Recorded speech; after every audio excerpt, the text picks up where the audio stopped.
Is another example, in my view, of a story being told on a very public stage. And I remember when the Roadster came out, and we managed to jam it into the last 5 seconds of Who Killed the Electric Car, and we all went, whoa! It was Martin Eberhard's car that came out of Alan Cocconi's lab, right, at the time, and we go, okay, this PayPal guy is going to do a Roadster because he got impatient with Alan Cocconi turning his what was it? T0 into a Tesla. And ever since then, I mean, for all of Tesla's leaps forward and steps backwards, there's always been a story coming out of Tesla. And I think that on some level, Elon and the people running that company are aware of that. Would you agree? And what's your Tesla experience been? Well, my Tesla experience has been game changing for me. I fell in love with my Teslas. But, like everything else, especially new technologies, there were setbacks. I mean, there were times when the car didn't work or the wing doors come down on your head as you're trying to get out of the thing. But the overall experience was transformative. I mean, you were saying earlier, these are emotional experiences. Uh-huh. And the fact is we spend a great deal of our lives in our cars, and the relationship with our car can be a very frustrating one, but it can also bring great joy.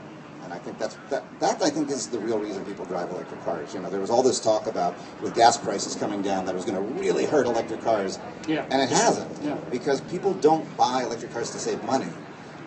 They drive them because they're great and they're fun. And by the way, while you're having fun and having a great experience, you're doing a really good thing for the environment. Yeah.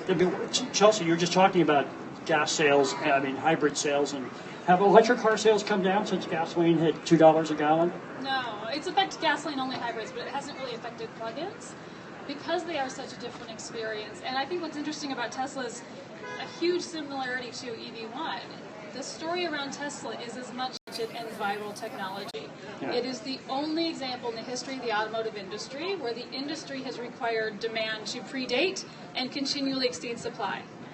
When we see demand, we'll build electric cars. And so what that means is this is unique in the history of cars because it's always been customer pull, market-driven, advocate-led, not industry push.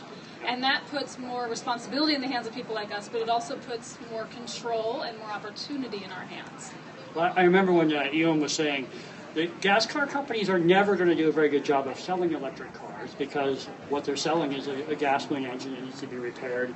You have to be a pure play almost. I mean, hats off to Nissan and to the Volt that we featured in our films, and I think those parts of those companies that are pushing electric cars are doing a great job for what they have.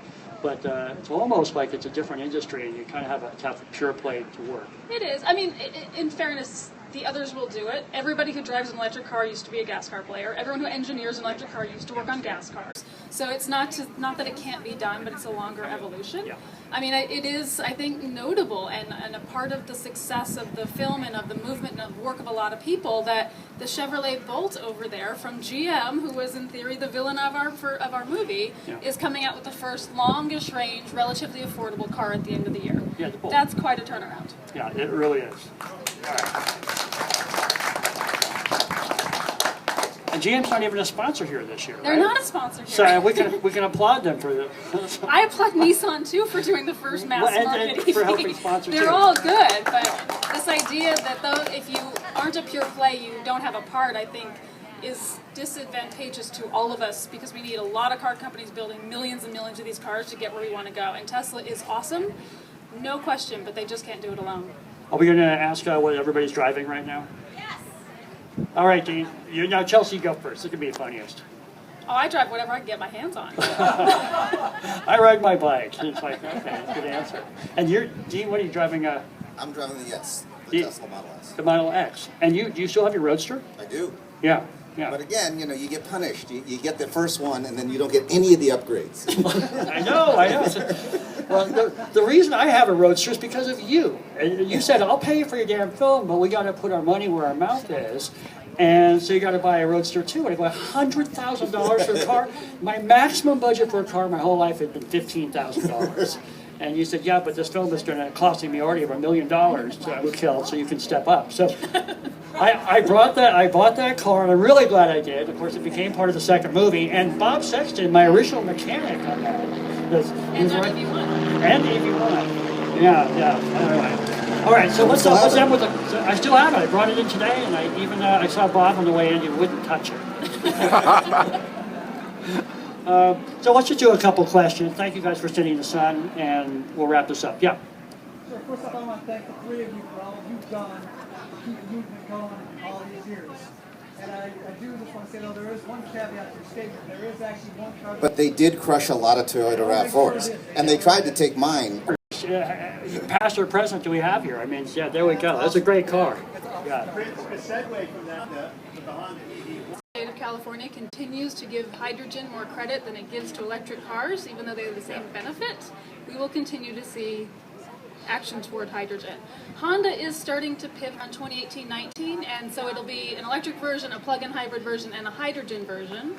Both the hydrogen and EV versions will probably be more like compliance cars, with the plug-in hybrid being where it's at, and the higher volume. So they're starting to move a little bit, but very reluctantly. And it is ironic that those that led in hybrids are lagging in plug-ins. Yeah, I just don't get hydrogen at all. You know, we took it on in Who Killed the Electric Car, and I thought that after giving Bill such a hard time in that film, and Elon going over and giving them a Tesla pretty much in the early days, that they would see that hydrogen was just a non-starter, at least certainly for like personal use vehicles. So when they announced the Toyota Mirage, I thought, well, that's going to be a permanent Mirage, and I think it is.